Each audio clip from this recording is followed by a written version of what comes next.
My son chose his stepfather over me. Hello Reddit eyes plus here. When I was 20, I made a decision that shaped the rest of my life. My girlfriend got pregnant, and even though I was terrified, I did what I thought was the right thing. I married her. We tried to make it work, but after 8 years, everything crumbled when I found out she was cheating. My world fell apart, but I stayed in my son's life, determined not to repeat my own father's mistakes. I wasn't going to be the dad who walked away. For a while, I thought I was doing everything right. My son and I had great weekends together, just the two of us. I gave him everything I could despite the struggles. I worked hard, went to school, and made sure that when we were together, it was just us, laughing, exploring, living. But when he turned 11, things started to change. He didn't want to visit as much, and I could tell his mother's new, wealthy boyfriend was filling the gaps that I couldn't. Trips, fancy toys, attention. Slowly, I lost him. Over time, the weekend stopped. Calls went unanswered. I was chasing a shadow. When I tried to get the courts involved, I lost, and instead of regaining my son, I got hit with more child support. And then came the worst blow. My son told me in front of lawyers that he wanted the other man to be his dad. I'll never forget the coldness in his eyes when he said, "Yes, so?" As if it didn't matter. I signed away my rights that day. It was the last time I saw him until recently. Losing him destroyed me. I spiraled into depression and alcoholism. I reached a point where I almost died. But I didn't. I survived, thanks to a random twist of fate when my neighbor called 911. That was my rock bottom, and from there, I slowly clawed my way back. Therapy, moving to a new town, working on myself. It wasn't easy, but I rebuilt my life. Years later, I met my wife, and she and her son brought love back into my heart. I adopted him when he turned 18, and together, we made a family.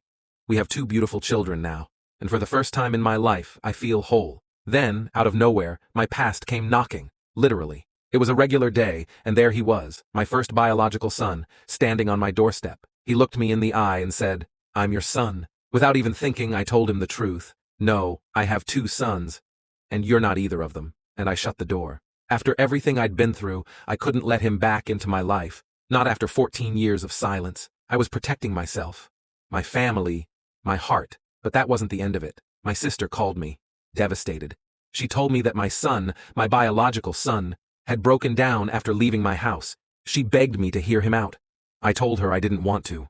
I had moved on, and he had no right to just waltz back into my life. But her words stuck with me.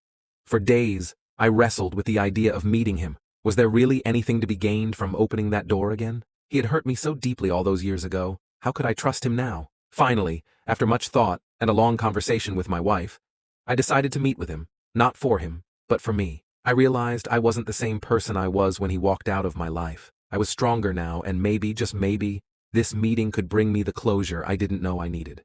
We met at a quiet park. He looked different, older, more worn. And when he spoke, the arrogance and indifference I had seen in his eyes as a child were gone. He apologized, sincerely, and explained how he had been manipulated by his mother and her boyfriend, how he'd been too young to understand what he was giving up. He told me about his regrets, about how he had wanted to reach out but didn't know how. I sat there, listening, and for the first time in years, I let myself feel the pain I had buried. But then, I let it go. I looked at him, this young man who had once been my world, and I realized something. Holding on to anger would only hurt me more. So, I forgave him, not because he deserved it, but because I did. We didn't walk away as father and son that day, but we did walk away as 2 people who had finally made peace with the past. And who knows, maybe one day we'll rebuild something. Not what we had, but something new, something better. For now, I have my family, and I am happy. And that's all that matters.